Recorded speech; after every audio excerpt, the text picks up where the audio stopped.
अब आइए ये एडवोकेट फैज साहब ने उसी बात को किस तरह से घुमा के कहा, जरा सुनिए। सल्लल्लाहु अलैहि वसल्लम फरमाते हैं मुझे इसकी इजाजत नहीं। हाँ सुनिए। नबी अकरम सल्लल्लाहु अलैहि वसल्लम ने एक दुआ की और दुआ की अल्लाह मैं अपने वालिदैन की खबर की जियारत करूं। होती रहती है। आप सल्लल्लाहु अलैहि वसल्लम फरमाते हैं मुझे इसकी इजाजत नहीं मिली। उसके बाद आप एक मरतबा फजर पढ़े और साहबों को जमा किया और कहा अब तुम खबरों की जियारत किया करो। मैंने अल्लाह से पहले दुआ की थी, खबर की जियारत की अपने वालिदैन की, मुझे इजाज़त नहीं मिली, लेकिन अब मुझे इजाज़त मिल गई है, लिहाजा इबरत हासिल करने के लिए खबरों की जियारत किया करो। इस हदीस से कई बातें पता चलती। पहली बात, मुस्लिम और गैर मुस्लिम दोनों की खबरों की जियारत हो सकती है। रोक रहा हूं मैं, ये इतना बड़ा जाहिल जमाना है, सुभान अल्लाह, कैसे कैसे पैदा हो गए नमूने अल्लाह जाने। हैरानी होती है। पैदा हुआ वहाबी तो इब्लीस ने कहा लो आज हम भी साहिब औलाद हो गए। दावे हदीस दादी के हदीसों को तो ऐसा ममोड़ते खुदा की कसम, शर्म नबी खौफे खुदा ये भी नहीं वो भी नहीं।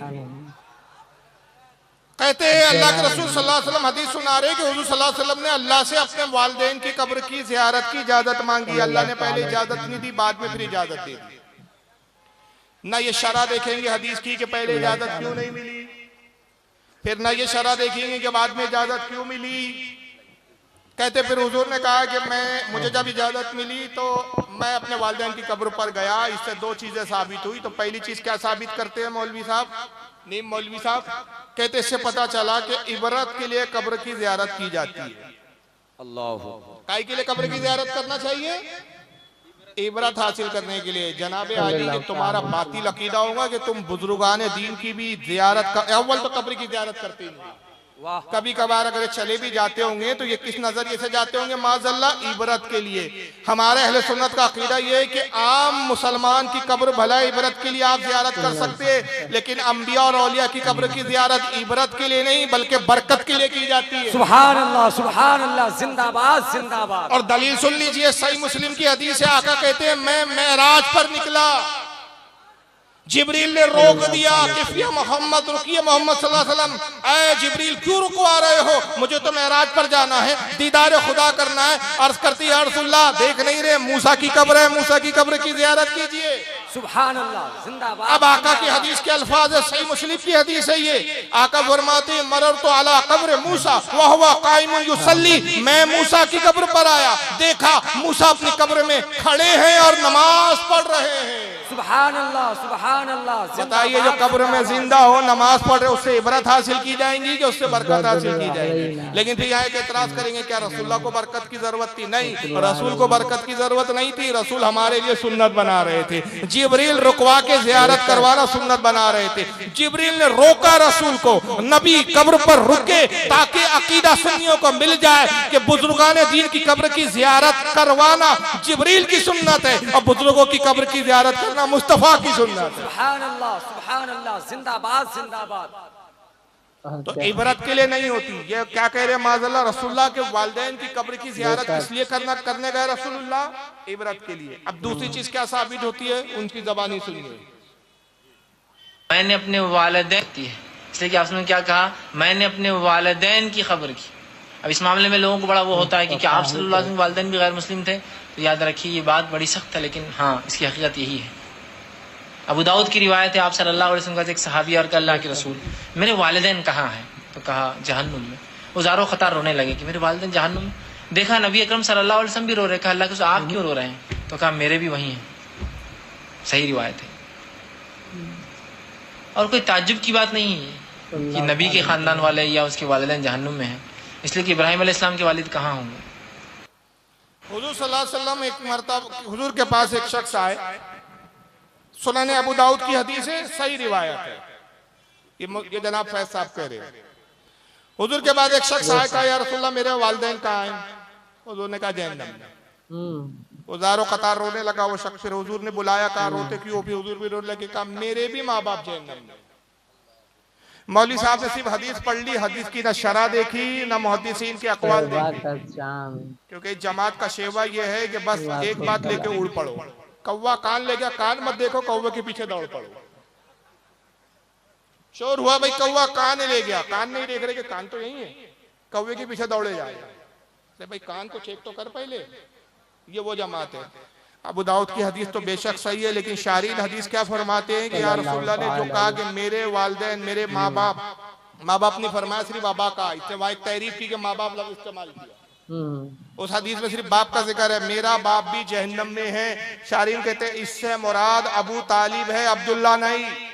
सुभान अल्लाह। वजह ये कि अरब में चचा को भी बाप कहने का रिवाज था। फिर हुजूर की दूसरी खुद हदीस है, हुजूर फरमाते चचा बाप के मिसल होता है।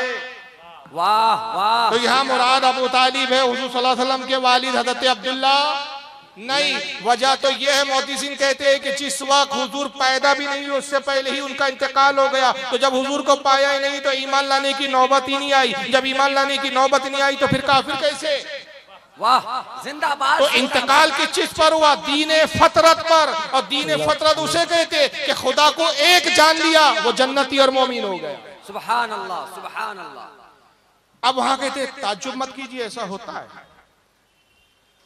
नबी के वालिदैन भी काफिर है, ताज्जुब की बात ही नहीं, ऐसा होता है। हुजूर हजरत इब्राहिम के अब्बा भी जहन्नम में थे, वहां भी फिर खयानत के हजरत इब्राहिम के अब्बा का जो जिक्र आया कुरान में, अबा लफ्ज़ इस्तेमाल किया कुरान में, आजार जो उसका नाम है, मुफस्सिरीन का जमहूर मुफस्सिरीन का इस पे इत्तेफाक है कि आजार भी हजरत इब्राहिम का चचा था, बाप नहीं था।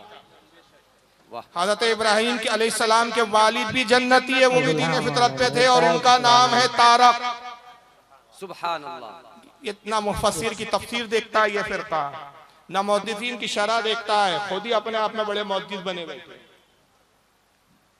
और रहा, आइए अब इसका जवाब सुन लीजिए। फतावा रशीदिया वाले साहब ने कहा इमाम आजम का जो है मजहब ये, इमाम साहब का मजहब ये है कि रसूल के वालिदैन कुफ्र पे मरे। इन्होंने तहकीक करना गवारा ही नहीं किया कि वो किस किताब में लिखा। अव्वल तो जिस किताब में ये लिखा है वो इमाम आजम की असली किताब नहीं है, बल्कि इमाम आजम की तरफ मंसूब है। उस किताब का नाम है अल फिक़्हुल अकबर। इमाम आजम की किताब मंसूब है। दूसरी चीज, चलो मंसूब भी नहीं, हम कहते उन्हीं की किताब भी मान लो, तो उसमें भी तुमने खयानत की। तहकीक के बाद साबित हुआ, मुल्ला अली कारी ने इसको वाजे किया शरह शिफा के अंदर, बाद के इमामों ने वाजे किया कि इमाम आजम ने लिखा इबारत कुछ था, इन बदअकीदा वहाबियों ने, उस जमाने के मुनाफिकीन ने, उस जमाने के खारजियों ने एक लफ्ज बढ़ाकर इबारत बदल दी। अल्लाह। ये शुरू के जमाने से चला आ रहा है किताबों में तहरीफ करना, और ये ऐसी ही जमात के लोग करते हैं। इमाम आजम की किताब की इबारत क्या थी? हजरत इमाम आजम अल फिक़्हुल अकबर में लिखते हैं कि वह वलदा रसूलुल्लाह सल्लल्लाहु अलैहि वसल्लम मा माता अलल कुफ्र। अब यहाँ एक ही लफ्ज है माँ माता अलल कुफ्र। माँ नफी के लिए आता है, तर्जमा ये हुआ कि रसूलुल्लाह के माँ और बाप हरगिज़ कुफ्र पर नहीं मरे। तो माँ को उड़ा दिया और कह दिया माता कुफ्र, तो तर्जमा बन गया कुफ्र पर मरे। एक लफ्ज के उड़ाने से पूरा मसला बदल गया। बिल्कुल ये ऐसी हुआ। मेरी एक किताब है करीने जिंदगी। बाद औकात कातिब गड़बड़ कर देते, बाद औकात बदमाश लोग गड़बड़ कर देते। करीने जिंदगी में ये अज़वाजी जिंदगी पर एक किताब है मेरी, बड़ी मशहूर किताब है और हजारों लाखों की तादाद में अब तक छप चुकी है, लोग पढ़ चुके हैं, अब आज भी छपती है, 3-4 जबानों में तर्जुमा हो चुका है। हत्ता कि हमारे पड़ोसी मुल्कों में भी वो किताब छपती है। उसमें एक मसला लिखा मैंने फतावा रज़विया के हवाले से कि जानवर के साथ अगर किसी ने बदकारी की तो उसका गोश्त खाना नाजायज है। क्या है? एक एडिशन एक कुतुब खाने वालों ने छापा, ना गायब कर दिया साहब, नया चलेगा ना गायब हो गया। तर्जमा क्या हो गया? वो तर्जमा नहीं, मतलब उसका इबारत क्या बन गई? जो जानवर के साथ बदकारी की जाए उस जानवर का गोश्त खाना जायज़। मुझे कई उलमा कराम के, मुफ्तियान कराम के फोन आने लगे, भाई क्या लिख दिया? मैंने देखा भाई सारे एडिशन में तो ना लिखा है, तो पता चला एक ही साहब ने कारस्तानी की थी। फिर बोला गया भाई इन्होंने ना या तो बदमाशी से हटाया है अल्लाह जाने, या कातिब से गलती हुई है। तो उसी तरह इमाम आजम की इबारत क्या थी? वह वलदा रसूलुल्लाह सल्लल्लाहु अलैहि वसल्लम, रसूलुल्लाह के वालिदैन माँ माता अलल कुफ्र, कुफ्र पर हरगिज नहीं मरे। बदमाशों ने माँ उड़ा दिया। और ये ना देखा कि कितने मुहद्दिसीन हैं जिन्होंने इमाम जो है इमाम आजम की इस इबारत पर भी जिक्र किया। इमाम आजम के सही मौक़िफ़ को भी जाहिर किया कि वो रसूलुल्लाह के वालिदैन के ईमानी के कायल है। जैसा कि मैंने मुल्ला अली कारी का हवाला दिया, इमाम जलालुद्दीन सूसी ने 6 रिसाले लिखे कि रसूलुल्लाह के वालिदैन मोमिन थे। आला हजरत ने खुद 2 या 3 किताबें लिखी। मैं सिर्फ 2 रिवायतें आपको सुना रहा हूँ और बात आगे बढ़ा दूंगा कि रसूलुल्लाह के वालिदैन, 2 भी नहीं एक ही सुना रहा हूँ, वक्त बचाना है क्योंकि आगे बहुत लंबी मंजिल है मेरी। हज़रत अल्लामा इमाम इस्माइल हक़ी रहमतुल्लाह अलैह तफसीर रूहुल बयान के अंदर लिखते हैं कि हज़रत यूनुस अलैहिस्सलाम को मछली ने निगल लिया। आपको वाक़या मालूम हो, तफसीलात ना मालूम हो तो उलमा से पूछ लीजिएगा इंशाअल्लाह कि आखिर आप मछली के पेट में क्यों गए। 40 दिन तक मछली के शिकम में रहे आप। 40 दिन के बाद अल्लाह के हुक्म से मछली ने हज़रत यूनुस को उगला।